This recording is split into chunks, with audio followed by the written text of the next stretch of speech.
These are Parliament's senior MPs.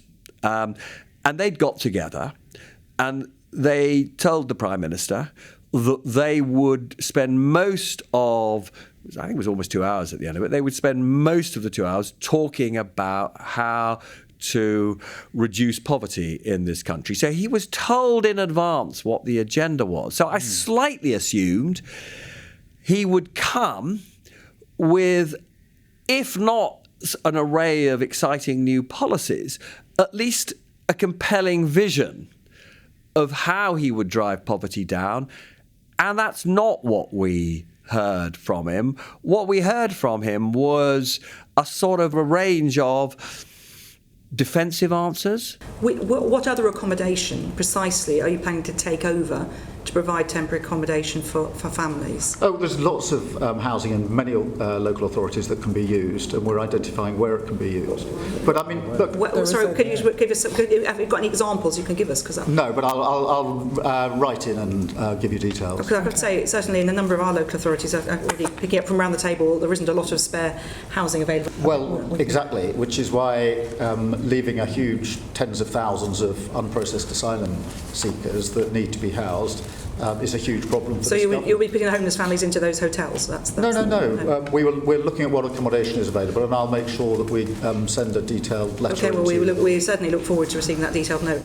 I mean, an astonishing clip, not just because he seems to not really grip the homelessness crisis, but also because the government still doesn't really have a plan about where it's going to put asylum seekers. It keeps promising to not have any left in hotels by the next election. But from that clip, you don't get a sense of where they're going to either. So it just... But it's that statement, which, he said there's lots of housing in many local authorities, just right? Listen. I mean, Meg Hillier's face was an absolute picture. Yeah. I mean, she just... you could just see she just thought, what on earth? I mean, you almost thought, in her head, what on earth's he on? I mean, round the table, they all know, because they hear it all the time. They get emails. We have a chronic shortage of social housing, low-cost housing. That is one of the big problems. Now, he did also talk in this session about the imperative of building lots more houses. He kept referring to the Deputy Prime Minister as his project manager. I'm sort of slightly wondering how flattered she was by that description. Anyway. Not how she sees herself, I don't think. But although it is her big passion, building all these houses. But, but this was just one example of... the Prime Minister just frankly not being altogether convincing. He said, I will write to you with the details. That was a phrase he used multiple times when faced with questions that, frankly, his team should have prepared him for.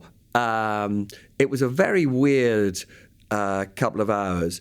And I think the thing that Downing Street probably ought to focus on in all of this, before we move on, just as the big political point, is I know that the reason these select committee chairs chose this poverty theme is this really matters to them, really matters to Labour MPs, and they were sort of sending a message to the Prime Minister, you've just got to get your act together in this space.